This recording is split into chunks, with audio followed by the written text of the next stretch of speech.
throwing a post-Thanksgiving party. Given this is the era where SmackDown is pre-taped on Tuesdays, it's technically a pre-Thanksgiving party backstage, yet also a post-Thanksgiving party backstage. Excuse me, ladies and gentlemen, excuse me.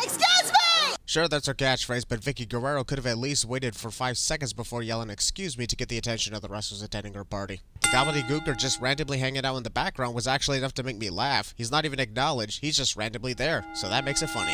Unlike the previous WW parties, WW parties, it's either a botch on Vicky Guerrero's part or a reference to the fact that every food party in WWE history erupts and practically turns into World War food.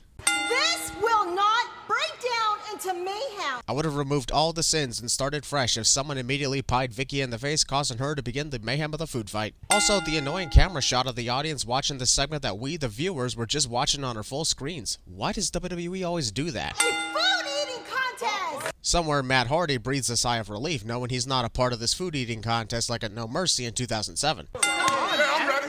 The Great Khali did immediately beat the shit out of Titus O'Neil for hitting him, thus started the food fight mayhem that Vicky Guerrero aimlessly hoped wouldn't happen. If I'm being honest, I would have preferred a food fight compared to what we actually get. What? The Great Khali has been around the WWE locker room for 7 years, yet somehow doesn't understand the concept of a food eating contest.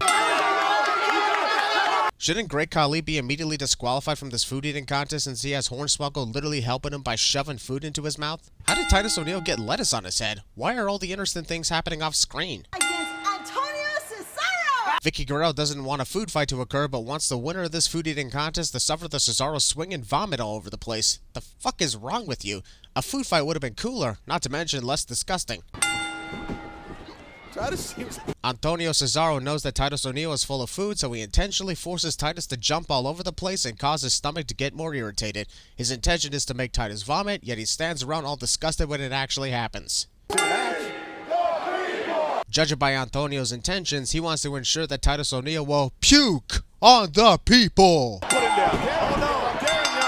Darren Young jumps in and causes the disqualification out of fear that Titus O'Neil was going to suffer and vomit from the results of the Cesaro swing. My question is, why didn't he just do that before Antonio got the chance to lock it in? I absolutely love JBL's desperation and panic during this disgusting sequence of Titus O'Neil vomiting in his hat. He sounds more scared of this than any of the times John Cena beat the shit out of him in the ring. Stop it! WWE thankfully censored the vomit so that people sensitive to seeing that sort of thing didn't get a close-up. This made a lot of people think the whole thing was fake. However, Titus O'Neil can legitimately vomit on command, and that's why they censored it. Plus, I had a few friends who were ringside of this show and they saw the whole thing. However, I will remove a sin because the most entertaining thing about this gross segment is the Real Americans theme continuing to play while Titus is puking his guts out. That just made things hilarious and somewhat tolerable, but still disgusting. If the Real Americans are so disgusted by this, why are they continuing to look at it? Get away from me! I honestly love that Titus O'Neil threw up in JBL's hat and then tossed it all on Michael Cole's head afterwards. I'm amazed that Michael went through with that because I could never. JBL saw his hat get puked in several times and dumped on Michael Cole's head, yet still thought about picking it up. I would have honestly set the hat on fire by now. Even JBL cannot resist laughing at this whole segment when Michael Cole starts advancing on him while covered in vomit. Alright, now Titus O'Neil is just being an asshole. To an asshole who honestly deserves it, but still.